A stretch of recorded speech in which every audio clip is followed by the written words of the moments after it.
모세가 이스라엘 자손 지파의 수령들에게 말하여 이르되 여호와의 명령이 이러하니라. 사람이 여호와께 서원하였거나 결심하고 서약하였으면 깨뜨리지 말고 그가 입으로 말한 대로 다 이행할 것이니라. 또 여자가 만일 어려서 그 아버지 집에 있을 때에 여호와께 서원한 일이나 스스로 결심하려고 한 일이 있다고 하자. 그의 아버지가 그의 서원이나 그가 결심한 서약을 듣고도 그에게 아무 말이 없으면 그의 모든 서원을 행할 것이요 그가 결심한 서약을 지킬 것이니라. 그러나 그의 아버지가 그것을 듣는 날에 허락하지 아니하면 그의 서원과 결심한 서약을 이루지 못할 것이니 그의 아버지가 허락하지 아니하였은즉 여호와께서 사하시리라. 또 혹시 남편을 맞을 때에 서원이나 결심한 서약을 경솔하게 그의 입술로 말하였으면 그의 남편이 그것을 듣고 그 듣는 날에 그에게 아무 말이 없으면 그 서원을 이행할 것이요 그가 결심한 서약을 지킬 것이니라. 그러나 그의 남편이 그것을 듣는 날에 허락하지 아니하면 그 서원과 결심하려고 경솔하게 입술로 말한 서약은 무효가 될 것이니 여호와께서 그 여자를 사하시리라. 과부나 이혼당한 여자의 서원이나 그가 결심한 모든 서약은 지킬 것이니라. 부녀가 혹시 그의 남편의 집에서 서원을 하였다든지 결심하고 서약을 하였다 하자 그의 남편이 그것을 듣고도 아무 말이 없고 금하지 않으면 그 서원은 다 이행할 것이요 그가 결심한 서약은 다 지킬 것이니라. 그러나 그의 남편이 그것을 듣는 날에 무효하게 하면 그 서원과 결심한 일에 대하여 입술로 말한 것을 아무것도 이루지 못하나니 그의 남편이 그것을 무효하게 하였은즉 여호와께서 그 부녀를 사하시느니라. 모든 서원과 마음을 자제하기로 한 모든 서약은 그의 남편이 그것을 지키게도 할 수 있고 무효하게도 할 수 있으니 그의 남편이 여러 날이 지나도록 말이 없으면 아내의 서원과 스스로 결심한 일을 지키게 하는 것이니 이는 그가 그것을 들을 때에 그의 아내에게 아무 말도 아니하였으므로 지키게 됨이니라. 그러나 그의 남편이 들은 지 얼마 후에 그것을 무효하게 하면 그가 아내의 죄를 담당할 것이니라. 이는 여호와께서 모세에게 명령하신 규례니 남편이 아내에게 아버지가 자기 집에 있는 어린 딸에 대한 것이니라. 이상은 하나님의 말씀입니다. 아멘. 오늘 이 30장의 내용은 조금 줄이 30장의 내용은 그 서원에 대해서 얘기하는 거예요. 근데 이 서원에 대해서 얘기하는데 첫 번째는 결혼하지 않는 여자애가 서원한 거, 두 번째는 결혼한 후에 서원한 후에 결혼했을 때 이런 경우, 그 다음에 세 번째는 과부나 이혼녀가 서원했을 경우, 그 다음에 네 번째는 좀 줄여요. 결혼한 여자가 서원했을 경우 얘기를 하는 거예요. 자, 그런데 우리가 신앙생활을 하다가 일상생활을 하다 보면 그 약속이라는 걸 합니다. 약속. 그 다음에 또 서약이라는 게 해요. 그 다음에 또 뭐냐면 신앙에는 서원이라는 게 있어요. 그리고 또 하나는 맹세에 대해서 있는데 이 서로의 어떤 약속들, 그 다음에 또 하나는 신조 이게 있어요. 그래서 신념과 신조는 자기가 자기 인격을 걸고 하는 거예요. 그리고 약속은 상대와 내가 하는 건데 그것도 내 인격을 걸고 하는 거예요. 그 다음에 오늘은 이제 그 서원이죠. 서원은 신앙을 걸고 하는 거예요. 신앙을 걸고 대상자는 하나님. 그 다음에 이제 서약이나 오늘 본문에 보면은 서약으로 되어 있는데 2절에 서약은 맹세를 얘기하는데 맹세는 목숨을 걸고 하는 거예요. 네. 뭔가를 걸어야 되는 거예요. 그런데 오늘 이 서원에 대해서 얘기를 하면서 이제 서원에 이제 왜 하는가가 또 중요하겠죠. 이거는 울타리를 정하는 거예요. 울타리. 내가 하나님, 이게 울타리는 때로는 뭐랄까요, 어떤 그 경계선이죠. 경계선이기 때문에 나의 자유를 억압할 수 있어요. 그렇지만 이 경계선은 나를 보호해 줍니다. 그런 역할을 해요. 그래서 내가 하나님 앞에 서원을 한 것은 나의 행동을 경망스럽게 하지 않는 그것에 대한 보호를 해주고, 그 다음에 경망스럽게 하지 않으니까 내가 좀 불편합니다. 그렇지만 결국에 그것이 나를 안전하게 하는 거예요. 그게 서원의 목적이고, 그 다음에 이제 그래서 이거를 내가 하나님 이거를 해주십시오. 그러면 내가 이거를 하겠습니다. 이게 보통은 서원이에요. 근데 하나님 뭐 그런 거 없이 그냥 하나님 내가 뭐뭐 하겠습니다. 이거는 어떻게 보면 일방적인 거죠. 일방적인 거. 내 서원하고 일방적인 건 좀 달라요. 그래서 무조건 내가 이거 해드리겠습니다. 이건 뭐냐? 봉헌이에요. 봉헌. 근데 하나님 뭘 해주시면 내가 이걸 하겠습니다 라고 하는 이 조건이 걸었을 때는 이거는 서원입니다. 그래서 봉헌과 서원은 좀 다르게 생각을 하고요. 그 다음에 이제 우리가 종종 범하는 게 뭐냐면, 서원한 것은 반드시 지켜라. 그러니까 거기에 딱 걸려가지고 서원한 경우가 있어요. 있으면 뭐라고 하냐? 나는 서원한 사람이야. 아니면 내 아들을 낳으면서 하나님께 아들 주면 목사시키겠습니다. 아들 주면 뭐 하겠습니다. 이런 서원한 경우가 있단 말이에요. 근데 진짜 줬어. 근데 줬는데 이 아이가 구원의 확신도 없고 교회도 잘 안 다녀. 그러냐 부모는 그거에 대해 자꾸 눌려 있는 거예요. 눌려 있어요. 그러다 이게 해결이 안 돼요. 해결이 안 되니까 끝마다 내가 너를 위해서 서원했는데, 그러니까 그 아들은 내가 했나 부모가 했지 막 그렇게 이제 하다가 나중엔 타협점을 찾아요.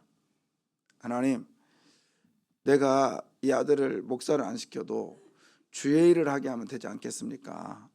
타협점을 찾아요. 그러나 하나님은 그런 타협점 하지 말라는 거예요. 타협점 하지 말고 네가 서원한 거 있으면은 지켜라. 근데 그 아이가 못한다고 하잖아요. 어떻게 하겠어? 하나님은 나는 너를 위해서 지키지만 너는 연약하기 때문에 나에게 재물을 가지고 아니면 용서를 빌어. 그러면 그 서원한 것은 무효로 해줄게. 그런 뜻이에요. 그렇게 그게 서원이 그거예요. 그게 막 목숨 걸고 지켜야 되고 그게 아니라 우리는 실수할 수 있는 인간이야. 그래서 나는 너를 위해서 지킬 거야. 하나님은. 그러나 너는 설령 못했다 할지라도 나에게 사죄의 회개를 해. 그래서 구약에는 제사장한테 와서 제물을 바치거나 그래서 자유함을 누렸단 말이에요. 근데 서원의 목적이 뭐냐? 지켜라라고 했던 목적은 뭐냐면 하나님에 대한 그 신뢰감, 즉 하나님에 대한 믿음. 그래서 우리 인간 하나님이 이미 알고 계셔요. 약속을 잘 못 지킬 것이라고. 아니 안 지킬 것이란 걸 알고 계셨어요. 그래서 맹세는 뭘 건다겠죠? 목숨을 건다겠잖아요. 어떻게 하냐면 아브라함하고 하나님께서 맹세를 합니다. 그래서 맹세는 할 때에 나보다 더 위에 있는 존재에게 하는 거예요. 내 목숨을 좌우지할 수 있는 존재에게. 그래서 우리는 국가에 대한 뭐를 하죠? 서약이요? 서원이요? 맹세죠. 국가에 대한 맹세를 하잖아요. 그건 뭐냐면 국가가 내 생명을 좌우지할 수 있으니까 내 생명을 맡기겠습니다. 그런 뜻이거든요. 그래서 하나님께서 아브라함에게 오셔서 맹세를 합니다. 성경에 보면 하나님보다 더 큰 자가 없어. 하나님 맹세를 하려니. 그래서 하나님은 당신에게 자신을 걸고 아브라함에게 맹세를 합니다. 그래서 이제 약속을 또 하죠. 제물을 이렇게 잡아가지고 서로 나눠요. 그래놓고 그 보통은 구약 시대에 성경 시대는 둘이 가요. 손잡고 가면서 서로 얘기하는 거예요. 내가 혹시나 당신과의 약속을 못 지키면 이렇게 재물이 찢어진 것처럼 우리가 찢어질 겁니다. 그래서 그때 당시에 약속을 못 지킨 사람에 대해서는 같이 쌍방에 책임을 물을 수가, 이쪽에 한쪽에 약속 지킨 사람이 책임을 물을 수가 있었어요. 그래서 하나님은 아브라함을 어떻게 해요? 아브라함을 잠재워 놓고 누구만 지나가? 하나님만 지나가요. 왜? 이유는 아브라함 못 지킬 거 뻔히 알았거든. 그래서 하나님 스스로가 당신에게 약속을 한 거예요. 네. 우리가 결혼식 때 신랑 측하고 신부 측 나누잖아요. 나누죠. 사실은 원래는 이제 결혼식 끝나고 그렇게 우리는 하죠. 그게 정상이죠. 그래서 신랑의 부모가, 사실은 신랑 혼자 오면 좀 그래요. 그것도 신랑 부모가 신랑을 데리고 와야 됩니다. 원래는 이제 그렇게 이제 그 서론 결혼에 이제 서약들이 그렇게 됐는데 원래라는 건 없지만 근데 이제 끝나고 나서 갈 때는 어떻게 해요? 신랑 신부가 퇴장하지요. 따로 갑니까? 같이 가죠. 그러면서 원래는 그 결혼식에 결혼이거든요. 그것도 약속이거든. 뭐냐? 같이 가면서 그러는 거예요. 막, 아이 좋아요, 좋아요. 약속한 인사하기 아니라 서로의 손을 딱 붙들고 가는 거죠. 그러면서 가면서 그런 서약을 하는 거죠. 당신과 나는 이제 몸만이 아니라 마음도 생각도 같이 합해지는 약속을 하는 거예요. 그러다가 둘 중에 하나가 약속을 어기면 이렇게 찢어진 것처럼 우리는 서로가 찢어질 겁니다. 그러면서 그 사이를 지나가는 거예요. 예. 그래서 그러지 못하는 경우를 이제 찢어지는 경우를 이혼이라고 하잖아요. 그래서 오늘 본문도 이혼녀가 나와요. 약속이 있기 때문에 그 말이 나오는 거예요. 그래서 오늘 혹시나 내가 지난번에 어렸을 때 자라면서 아니면 신앙이 막 엄청나게 막 불루불루불루 막 해가지고 막 뜨거울 때 하나님 내가요 우리 교회에 막 1,000,000원 아니면 1억을 바치겠습니다 이렇게 해가지고 나에게 뭐 주십시오 이런 서원을 한 적이 있다면 돌아봐요. 그래서 약속을 지키려고 최선의 노력을 하면 돼요. 최선의 노력. 그러다가 정 안 되면 하나님께 휴게 기도를 하는 거예요. 그리고 그에 합당한 비슷한 하나님에 대한 속건제나 속죄제를 예수의 이름으로 올려드리는 거죠. 근데 그것은 돈이 아니에요. 꼭 돈으로만 하는 게 아니라 하나님 내가 어느 기간 동안만은 하나님께 이런 헌신을 해드리겠습니다. 봉헌하겠습니다. 그리고 자유하시면 돼요. 봉헌할 힘도 없어 능력도 없어 그러면 오늘날 예수의 이름이 있기 때문에 예수의 이름으로 구하고 용서를 구하면서 회개하면 여러분의 서원은 무효가 됩니다. 아시겠죠? 너무 정죄를 당하면 안 돼요. 성경은 분명히 얘기하고 있어요. 서원에 해로울지라도 반드시 지켜라. 너 죽을 때까지 지켜야 돼. 안 지키면 내가 가만 안 둬. 그게 아니라 될 수 있으면 끝까지 지키되 못 지키면 내게 용서를 빌어. 내가 용서해 줄게. 나는 너를 용서하는 하나님이야. 너는 못 지킨다 할지라도 나는 지켜. 그게 뭐죠? 하나님의 전능함과 위대함을 믿으라는 얘기예요. 그게 목적이에요. 아시겠어요? 예. 자, 그런 의미에서 이거는 특별한 경우라는 거예요. 일반적인 경우 아니에요. 그래서 1절 보겠습니다. 모세가 이스라엘 자손 지파의 수령들에게 말하여 이르되 여호와의 명령이 이러하니라. 예, 거기 보면은 보통은 모세가 아론에게 말하되 모세가 이스라엘 자손에게 말하되 보통 그래요. 근데 이 서원만큼은 누구에게 말합니까? 이스라엘 자손의 지파의 누구에게? 수령들에게. 이건 뭐냐면 두령들에게 아니면 늙은 사람에게 아니면 지도자급에게 이런 뜻이에요. 그래서 서원에 대한 이야기는 일반적인 게 아니라 특수한 거니까 너희들이 노인들이 어른들이 잘 가르쳐서 하나님 앞에 경솔된 행동을 하지 않게 해라. 그래서 오늘 6절에 보면 이런 거예요.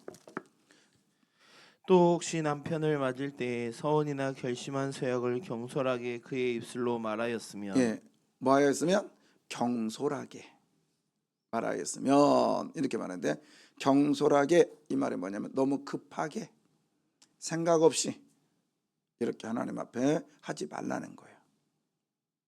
예, 그럴 때는 어른들이 얘야 그러면 안 돼, 그러면 안 돼 이렇게 다독거리면서 지도를 하라는 거죠. 예, 뭔가 몰라도 국물도요 뼈도 팍 삶아야 무슨 맛이 나죠? 진맛이 나지. 그렇죠? 저는 우리 교회에 젊은이들이 별로 없어요 라고 하는 건 난 그 소리 들 때마다 헛소리 하고 있네. 그리고 또 하나는 너는 안 늙냐? 속으로 그래요. 근데 우리 교회 어른들이 계시니까 우리 교회가 이렇게 든든하게 가고 있는 거예요. 맞습니까? 여러분들은 딱 자리를 지켜주고 여러분들이 지켜주고 계시기 때문에 우리 교회가 든든하게 가고 있습니다. 저는 그 이야기를 알아요. 분당의 모 교회에 젊은이들이 엄청 많은 교회, 그 목사님이 하는 말이 있어요. 나는 항상 매일같이 살아는 판을 걷는 것 같다. 왜? 이들이 이렇게 북적북적하다가 어느 날 민물바닥이 쫙 빠져나간단 말이에요. 근데 우리 교회는 어른들이 있으니까 빠져나가냐 안 빠져나가요? 힘들어서 못 나가. 그리고 제가 볼 때 한 70 넘어오면 그냥 여기서 뿌리 바꾸는 게 훨씬 나아. 맞아 안 맞아요? 넘어서 옮겼다 그러면 내가 거기다 전화할 거야. 그 사람 받지 말라고. 자, 여튼 여러분, 이 서원은 특수한 거예요. 그리고 목적은 뭐냐면 하나님은 변하지 않는 분. 그러나 우리 인간은 약한다. 변하다. 그 다음에 또 하나의 어떤 목적들이 뭐냐면 하나님은요, 말을 가볍게 여기지 않아요. 그러니까 우리는 행동을 중요시 여기는데 하나님은 행동 이전에 말을 중요시하게 여기는 분이세요. 그래서 우리 성경의 시작을 뭘로 했냐면 말로 시작했어요. 빛이 있으라. 말로 시작했어요. 그래서 하나님께서는 행동만 바라보시는 게 아니라 말도 중요하게 여기시는 분이시다. 예. 근데 우리는 말을 너무 쉽게 한다고요. 힘들면 내가 기도해 볼게. 기도해 줄게. 나 기도하고 있거든. 안 하면서. 그런 거 있잖아요. 뭐 헌신하겠습니다. 쉽게 말을 해요. 나는 주님을 위해 살겠습니다. 근데 돌아보면 그 말을 못 지키는 경우가 종종 있단 말이에요. 좀 하나님께서는 얘야, 나는 말의 종교야. 너희가 마음으로 믿어서 의에 이르고 입으로 뭐야? 시인하면 구원에 이른다고 그랬어요. 예, 여러분, 우리의 말이 오늘도 입술에 파수꾼을 세워서 하나님이 원하시는 긍정적인 말로 나가시기를 바랍니다. 아멘이요. 아멘이요. 예. 그 다음에 또 하나는 뭐냐면 여기 보면 여자에 대해서 종종 얘기합니다. 자, 여자. 자, 3절에 보면 또 여자가 만일 어려서 그 다음에 아까 6절엔 이미 서약을 했는데 결혼했어. 근데 남편이 그것을 허락을 안 해.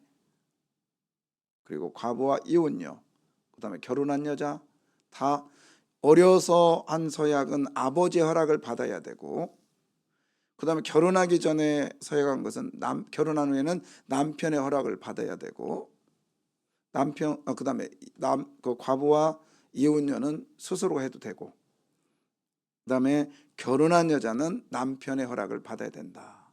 이게 뭐냐면 말에는요, 저는 그렇게 적용하고 싶어요. 가장 중요한 가정에서 말 조심해야 된다는 거예요. 가정에서. 근데 우리는 가정에서 너무 쉽게 말을 해요. 툭하면 이혼하겠다. 툭하면 못 살겠다. 뭐 확 죽어버려야 되겠다. 그럼 죽으라고 약 갖다 줘봐. 안 죽어 그 사람. 예, 절대 그러지 말고 오히려 가정에서 질서를 세우고 가정에서 말 조심해야 된다. 예, 전에 그렇게 못 살았다고 할지라도 지금부터 그렇게 살면 돼요. 아멘이죠? 그래서 자꾸 말을 긍정적인 말로.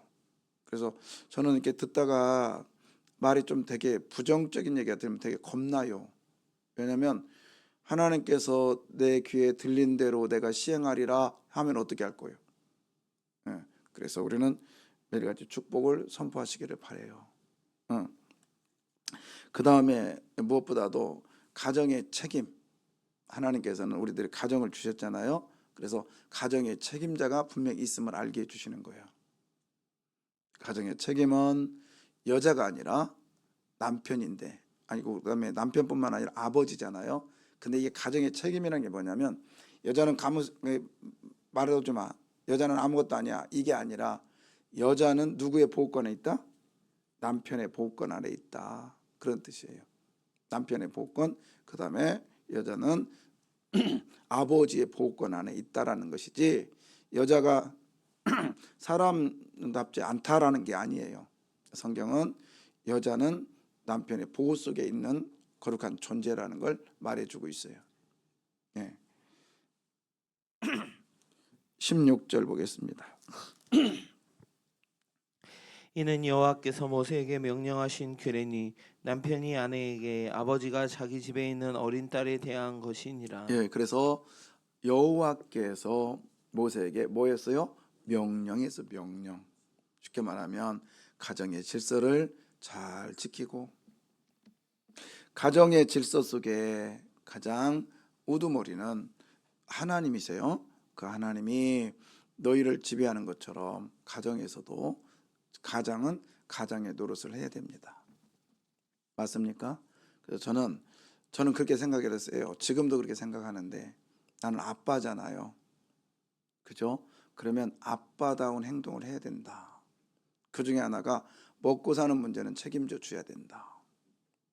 그런 생각이 들어요. 그래서 남편이 놀고 있으면 야, 하는 거죠. 빈둥빈둥 놀면 돼, 안 돼요? 남편 씨 별로 없는데 뭐. 그런데 할 수 있으면 부지런함과 성실함을 보여줘야 하는 거죠. 자녀들에게 그것이 가장의 행동이라고 나는 봐요. 예, 저는 어려서부터 제가 제 기억에 저희 부모님이 특히 아버지도 그렇고, 아버지가 특히 더 그랬던 거, 어머니도 마찬가지고, 낮잠 자는 걸 못 봤어요. 낮잠 자는 걸 못 본 것 같아요. 봤어도 잊어버렸나? 근데 제가 우리 아이들에게 지금까지 살면서 제가 낮잠 자는 모습을 안 보여줬던 것 같아요. 거의 안 보여줬던 것 같아요. 교회에서도 제가 엄청 피곤하면 어쩔 수 없이 눕는 경우가 있는데, 그렇지 않으면 의자에 내가 머리를 붙이지 그 방바닥에다가 누우면서 막 빈둥빈둥 그러지 않아요. 왜요? 제가 배운 게 있잖아요. 배운 게 그런 것 같아요. 그래서 부모는 이런 경솔함이, 급함이 없도록 앞에서 질서를 유지하라는 거예요. 그래서 하나님께서는 명령하셨어요. 명령. 이건 부탁이 아니에요. 명령. 오늘도 우리는 그 명령 속에 있음을 믿고 나가시기를 바라요. 그래서 혹시나 오늘 이 자리에서 그동안에 그 서운한 것 때문에 계속 짓눌려 있다면, 노마서에 그리스도 예수 안에 있으면 결코 정죄함이 없나니, 할렐루야. 진리를 알지니 진리가 너희를 뭐하리라? 자유케 하리라. 아멘. 계속 옥조이는 것은 마귀가 하는 짓이요. 설령 그렇다 할지라도 나는 하나님 앞에 연약한 존재예요. 나는 하나님 앞에 부족한 존재예요.